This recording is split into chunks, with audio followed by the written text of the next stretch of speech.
जोहार नमस्कार। एक बार फिर से टाइगर जयराम महतो से जुड़ी बड़ी बात लेकर आया हूं। डुमरी विधायक जेल कैंप के केंद्रीय अध्यक्ष टाइगर जयराम महतो से जुड़ा बड़ा बात लेकर आया हूं। और टाइगर जयराम महतो ने सदन में एक बड़ा आवाज़ उठाया है और सभी के लिए यह खुशखबरी है। उस बात को बताने से पहले, उस जानकारी देने से पहले आप लोग का वही आशीर्वाद, वही प्यार चाहिए। हमारे चैनल को सब्सक्राइब करें और टाइगर जयराम महतो के बारे में क्या सोचते हैं एक कमेंट जरूर करें। टाइगर जयराम महतो ने रिम्स हॉस्पिटल को लेकर बड़ा मुद्दा उठाया है। शिक्षा के लेकर टाइगर जयराम महतो ने बड़ा मुद्दा उठाया है। लेकिन आज एक और बड़ा मुद्दा उठाया है, वो है पत्रकार को लेकर।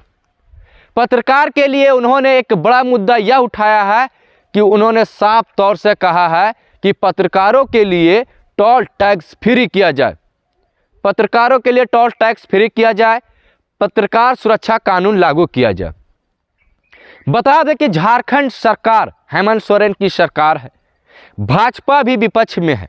लेकिन बता दें कि टाइगर जयराम महतो ने पत्रकारों के बारे में कम से कम ये तो सोचा। टोल टैक्स को लेकर आवाज़ उठाया, पत्रकार सुरक्षा कानून को लेकर आवाज़ उठाया। इतना ही नहीं, रिम्स में होने वाले जिस तरह सुविधा को लेकर डॉक्टर इरफान अंसारी यानी स्वास्थ्य मंत्री पर उन्होंने तंग कसा और स्वास्थ्य व्यवस्था, लचर व्यवस्था को लेकर उन्होंने आवाज़ उठाया। इसीलिए टाइगर जयराम महतो ने ऐसा आवाज़ उठाया है। कई तमाम मामले हैं जो टाइगर जयराम महतो ज़मीनी मुद्दों से लेकर उठाते हैं। हालांकि एक ऐसी खबर आ रही है कि टाइगर जयराम महतो की तबीयत खराब हो गई है और वो रिम्स में भर्ती हो गए हैं। हालांकि इसकी पुष्टि हम नहीं करते हैं, लेकिन ऐसा बताया जाता है। लेकिन आप लोग से यही कहेंगे कि टाइगर जयराम महतो के बारे में क्या सोचते हैं, ज़रूर आप लोग कमेंट करें। क्योंकि टाइगर जयराम महतो जेल कैंप पार्टी से है और केंद्रीय अध्यक्ष है।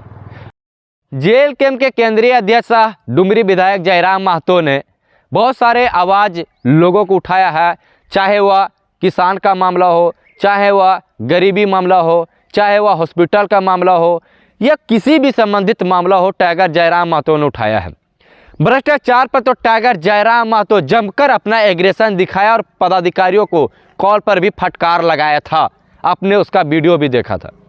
टाइगर जयराम महतो के लिए हम लोग इसलिए आवाज़ बनते हैं, इसलिए हम लोग बात करते हैं, क्योंकि हमेशा टाइगर जयराम महतो कहीं ना कहीं जिस तरह से लोगों का आवाज़ बन रहे हैं, कहीं ना कहीं उनका लोकप्रियता बढ़ता जा रहा है।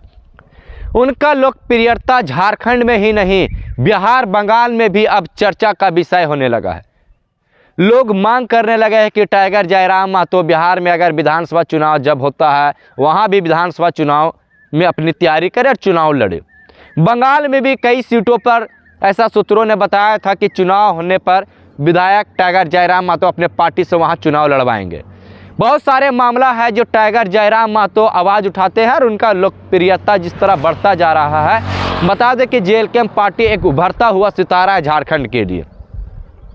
अगर टाइगर जयराम महतो की बात करें और वहीं आईसू पार्टी की बात करें, तो टाइगर जयराम महतो के आने के बाद आईसू पार्टी को भारी नुकसान हुआ है। बता दें कि टाइगर जयराम महतो ने जहां एक सीटों पर बहुमत जीत हासिल की, वहीं कई सीटों पर आईसू पार्टी को तहस नहस करते दिखा था लोग विधानसभा चुनाव में।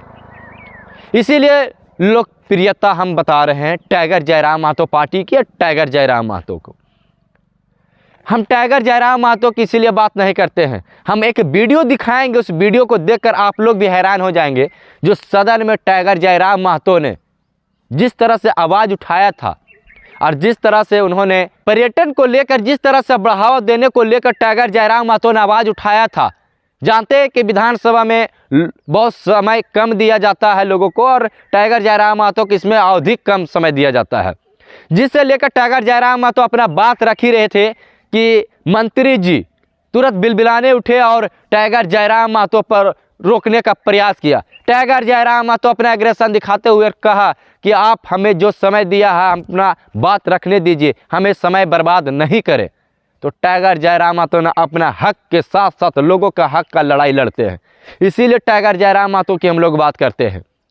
टाइगर जयराम महतो हमेशा दुख सुख में लोगों के साथ देते हैं, उनकी आवाज़ बनते हैं।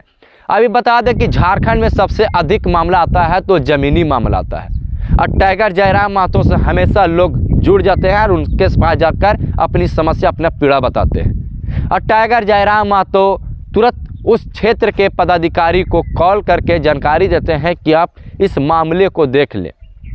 लेकिन अन्य विधायकों को देखा जाए तो सिर्फ और सिर्फ खाना पूर्ति हमारे नज़र में लगता है, क्योंकि अगर टाइगर जयराम महतो जी जिस तरह से आवाज़ उठाते हैं, अगर हमारे पास जितने विधायक अगर सारे आवाज़ अगर इस तरह से उठाने लगेंगे तो कहीं ना कहीं झारखंड में और तेज़ी से विकास बढ़ने लगेगा। बात कर लेते हैं मैया समान योजना की। झारखंड सरकार ने मैया समान योजना की लाभ मैया दीदी को तो दिया, लेकिन अभी जिस तरह से 18 लाख महिलाओं की जिस तरह से सामान नहीं पहुंची, हर उन लोग को समस्या हो रही है। लगातार प्रखंड कार्यालय के चक्कर, सीएससी के चक्कर काट रही है। लोग अपने घर परिवार छोड़कर बैंक के चक्कर काट रहे हैं। एक कहीं ना कहीं और अलग से एक परेशानी जुड़ गया है। झारखंड सरकार अगर उन लोगों को सामान देना ही था तो फिर जब सभी लोगों का पैसा दिया तो 18 लाख झारखंड में क्यों काटा गया? ये क्यों लेट किया जा रहा है पैसा देने में? क्या परेशानी झारखंड सरकार के पास आया? ये भी एक गंभीर मामला। हालांकि इस पर कई विपक्ष ने मामला को उठाया है, कई लोगों ने अपना बात को रखा है। सरकार भी बताए हैं कि ईद में लगभग पैसा जाएगा 10,000 रुपये, ये सूत्र बता रहे हैं। लेकिन क्या आएगा या नहीं आएगा इस पर तो नहीं बता सकते हैं। लेकिन जिस तरह से मैया समान योजना पर जंग छिड़ा हुआ है, लोग परेशान दिख रहे हैं, जिस तरह से लोग चक्कर काट रहे हैं बैंक का, प्रखंड कार्यालय का, सीएससी सेंटर का, ये कहीं ना कहीं एक दुखद बात है। हम लोग इसीलिए बात करते हैं जयराम महतो को, क्योंकि टाइगर जयराम महतो हर क्षेत्र, हर मोर्चे पर उन्होंने बेबाकी से अपना बात को रखते हैं। हर ओर झारखंड के एक एक नौजवानों का आवाज़ इसी तरह गूंजता है कि टाइगर जयराम महतो ने गरीबों का आवाज़ उठा रहे हैं, लोगों का आवाज़ उठा रहे हैं। बता दें कि एक एक व्यक्ति से हम भी सुनते हैं कि टाइगर जयराम महतो के जैसा विधायक सबको होना चाहिए। सब लोग ऐसे ही बताते हैं, इसीलिए हम लोग बात करते हैं टाइगर जयराम महतो के बारे में। तो क्या सोचते हैं टाइगर जयराम महतो के बारे में, जरूर कमेंट करेंगे। जोहार झारखंड। मेरा शून्यकाल है। कार्यपालिका, विधायिका और न्यायपालिका को लोकतंत्र का चौथा स्तंभ माना जाता है, किंतु बदलते हुए परिवेश में पत्रकारिता को लोकतंत्र के चौथे स्तंभ की संज्ञा दी गई। आज पत्रकारिता माध्यम बन के आम जनमानस की आवाज को बुलंद करती है। वर्तमान में पत्रकारिता काफी ज्यादा चुनौतीपूर्ण हो गई है। छत्तीसगढ़ में एक पत्रकार के साथ घटित दुर्दांत घटना से राज्य के पत्रकार में भी असुरक्षा का भाव महसूस कर रहे हैं। अतः सदन के माध्यम से सरकार से आग्रह है, छत्तीसगढ़ के तर्ज पर झारखंड में प्रेस प्रोटेक्शन एक्ट लागू किया जाए तथा मान्यता प्राप्त पत्रकारों को मजिठिया कमेटी का लाभ और राज्य के टोल प्लाजा में टोल फ्री किया जाए। धन्यवाद अध्यक्ष महोदय।